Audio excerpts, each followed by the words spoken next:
Welcome, Jebel Ali. In this tutorial, I'm going to show you how to use something called an offset tool.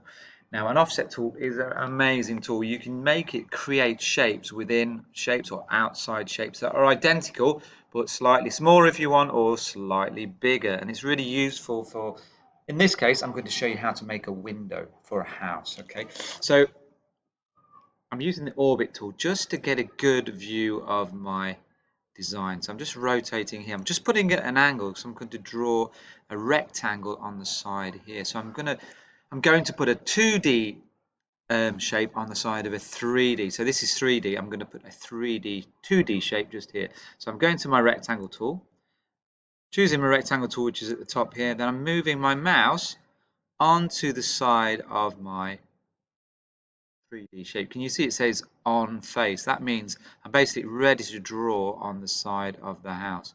Okay, so I'm going to draw a rectangle here. Okay, now it's not perfect because it's not in the center. Now, if I want it in the center, I need to highlight it and move it. Now, if you remember from a previous tutorial, we use the select tool, and then to move a 2D shape, you tap twice. 1, 2. Can you see that highlights just this area here? Now, if I did a 3 taps, it would highlight everything like this. 1, 2, 3, and there you go. Everything's highlighted. But I don't want that. Click away. I just want 1, 2, and that highlights that, just that 2D shape. And then using the move tool, if you remember, it's just here. 4 arrows. I can move my shape into the middle-ish. That's in the middle. I think it's not bad at all. Let's leave it there. Now I can have it. Whoops. Now, there you go. See, I've clicked and it's moved with me. So if you get that problem, just press escape and it will stay where you put it. Or if you make a mistake, click on undo. So I'm just going to orbit to see my shape. That's not too bad at all. Then, using the select tool, I'm just going to click away and we're going to now use the offset tool. So I'm going to double click on my shape to highlight it again. 1, 2. And now the offset tool is just here along with your push pull.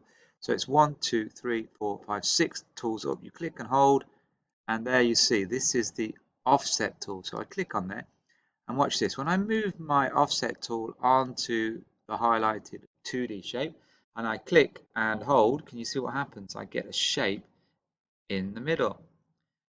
Okay, I can have it inside or I can keep going and have it outside. It's entirely up to you. I'm going to put my shape inside my old shape. And then when I let go, use my select tool, I can click away. Can you see it's created a similar shape but inside the first shape? So it now starts to look like a window. And now it'll look even more like a window if I use my push pull tool, which is just, where's it gone? Yeah, you got to remember it's the sixth one up, push pull tool, and then I can just push my window in ever so slightly, and there you go. I've got my window for my house. If I just rotate around there, it looks really cool. I can zoom in.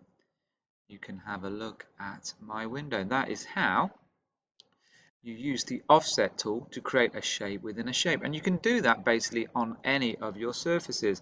So let's try another one. So if I go to my offset tool, which is just here, now as you move it around, can you see it highlights area a bit like the push pull tool? So if I click on here, I will get a line inside there, and if I do the same here, I get the same shape but inside, or if I want outside the other shape, I'll do it inside and there.